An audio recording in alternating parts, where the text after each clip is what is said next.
Hi guys, எல்லாருக்கும் வணக்கம் guys. இந்த வீடியோவில் நம்ம என்ன பார்க்க போகிறோன்னா, இந்த வாட்டி இந்தியாவை நாங்கள் மிஸ் பண்ண மாட்டோம். கண்டிப்பாக இந்த வாட்டி பாகிஸ்தானை வீழ்த்தின மாரி நாங்கள் இந்தியாவில் வச்சு வீழ்த்துவோம். அதில் எந்த விதமான சந்தேகமே இல்லை அப்படின்னு சொல்லிட்டு பங்களாதேஷின் நட்சத்திர ஆல்ரவுண்டரான ஷகிப் அல் ஹசன் பார்த்தீங்கன்னா இந்திய அணிக்கு கொஞ்சம் எச்சரிக்கை விட்டுருக்காருனே சொல்லலாம். அவர் என்ன சொன்னார், ஏது சொன்னார் சொல்லிட்டு வீடியோ டீட்டெயில்டாக பார்க்கலாம். அதுக்கு முன்னே நீங்கள் நம்ம சேனலுக்கு புதுசாக வந்திருந்தீங்கன்னா ஒரே ஒரு சப்ஸ்கிரைப் மட்டும் பண்ணிவிட்டு வாங்க, வீடியோக்குள்ளே போகலாம். ஆமாங்க, இப்போ பார்த்தீங்கன்னா இந்தியா வர்சஸ் பங்களாதேஷ் இந்த 19ஆம் தேதி டெஸ்ட் மேட்ச் விளையாட போகிறாங்க. இன்னும் ஒரு 8 நாள் 9 நாள் தான் இருக்குதுன்னு சொல்லலாம். அதுக்காக இந்திய அணி வீரர்கள் கூட முந்தினேற்று அறிவித்தாங்க. இந்திய அணி வீரர்கள் நிறைய பேர் இடம்பெற்றிருந்தாங்க அதில். அது தொடர்ந்து பார்த்தீங்கன்னா வங்கதேசம் இப்போ பார்த்தீங்கன்னா இந்தியாவுக்கு வந்திருக்கு. வந்த உடனே ஷகிப் அல் ஹசன் என்ன சொன்னாருன்னு கேட்டிங்கன்னா, கண்டிப்பாக இந்த வாட்டி இந்தியாவை நாங்கள் விட மாட்டோம். பாகிஸ்தானை போயிட்டு எங்கள் வரலாற்று சாதனை எங்கள் படைத்தோம். அதே ஒரு உற்சாகத்தோடு நாங்கள் இந்தியாவுக்கு வந்திருக்கோம். கண்டிப்பாக இந்த தொடரையும் நாங்கள் வெல்லத்தான் நாங்கள் முயற்சிப்போம். இந்தியாவில் வச்சு அடித்தா அதோட எங்களுக்கு பெரிய சந்தோஷம் கிடையாது. கண்டிப்பாக அது என் வாழ்நாளில் மெமரிஃபுல் ஒரு மூமெண்ட்டாக இருக்கும். அதுக்காக நான் கண்டிப்பாக போராடுவோம். எங்களுக்கும் இந்தியா பிச்சு கொஞ்சம் நல்லாவே இருக்கும். எங்ககிட்ட நல்ல ஸ்பின்னர்ஸ் இருக்காங்க. அதனால் கண்டிப்பாக இந்தியன் பிச்சு எங்களுக்கு கொஞ்சம் ஃபேவரான பிச்சு தான்.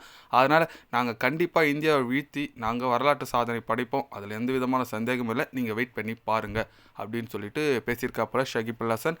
அவர் சொல்கிறது செஞ்சிருவோம்னு சொல்லிட்டு ஒரு பக்கம் பயமாகவும் இருக்குங்க. ஏன்னு கேட்டிங்கன்னா இந்தியாவில் வச்சு வீழ்த்த முடியாது. அது உங்களுக்கே தெரியும், எனக்கும் தெரியும். ஏன்னா அஸ்வின், ஜடேஜா, அக்சர் பட்டேல், அப்புறம் பும்ராலாம் இந்த ஸ்குவாடில் இருக்காங்க. நல்ல போலிங் அட்டாக் இருக்குது.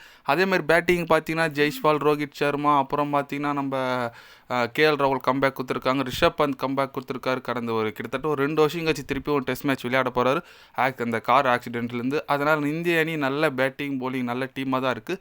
பார்க்கலாம். ஏன்னா எந்த டீமும் ஈஸியாக எடுத்துக்கூடாது. நம்ம ஐசிசி டெஸ்ட் சாம்பியன்ஷிப் ஃபைனலுக்கு போனோன்னா இந்த தொடர் ரொம்ப ரொம்ப முக்கியமான தொடர். பங்களாதேஷ் தொடரும் முக்கியம், அடுத்து வர நியூசிலாந்து தொடரும் முக்கியம், அதுக்கடுத்து வர ஆஸ்திரேலியா தொடர் மிக மிக முக்கியமான தொடர்னு சொல்லலாம். அடுத்தடுத்து வர தொடர் எல்லாமே முக்கியமான தொடர். அதனால் நம்ம நல்லா பண்ணால் மட்டும்தான் இந்த டெஸ்ட் சாம்பியன்ஷிப் ஃபைனலுக்கு நம்ம போக முடியும். அதுவும் ஒரு கனவு இருக்கும். ஏன்னா இந்த டெஸ்ட் சாம்பியன்ஷிப் வேர்ல்டு கப் அடிக்கணும்னு சொல்லிட்டு நிறைய கனவு இருக்குன்னு சொல்லலாம் இந்திய வீரர்களுக்கு, இந்திய ரசிகர்களுக்கும். ஏன்னா 2 டைம் ஃபைனல் போட்டு நம்ம போயிட்டு தோற்றோம். அது இந்த வாட்டி நடக்கக்கூடாதுன்னு சொல்லிட்டு தான் நிறைய பேர் ஏங்கிட்டு இருப்பாங்க. நானும் அதுதான் வேண்டிக்கிறேன். ஏன்னு கேட்டிங்கன்னா இந்தியா டெஸ்ட் சாம்பியன்ஷிப் ஃபைனல் உலகக்கோப்பை அடிக்கணும். ஏன்னா T20 உலகக்கோப்பை அடிச்சிருக்காங்க. அடுத்து ஒரு உலகக்கோப்பைன்னா இன்னும் சந்தோஷமாக இருக்கும். பார்க்கலாம், வெயிட் பண்ணி இந்திய அணி அடிக்குதா இல்லையான்னு சொல்லிட்டு. நீங்கள் சொல்லுங்கள், ஷகிப் அல் ஹசன் சொன்ன மாதிரியே இந்தியாவை வீழ்த்துவாரா வீழ்த்த மாட்டாரா? உங்களோட கருத்து என்னன்னு சொல்லிட்டு ஒரு கமெண்ட் பண்ணிட்டு போங்க. இது போன்ற ஸ்போர்ட்ஸ் நியூஸை தெரிஞ்சுக்கணும்னா சேனலை சப்ஸ்கிரைபர் லைக் ஒன்று பண்ணிக்கோங்க. கண்டிப்பாக கிரிக்கெட் பற்றி day by day channel update வரும். மறக்காமல் சப்ஸ்கிரைப் மட்டும் கொஞ்சம் பண்ணி வச்சுக்கோங்க. நன்றி, வணக்கம்.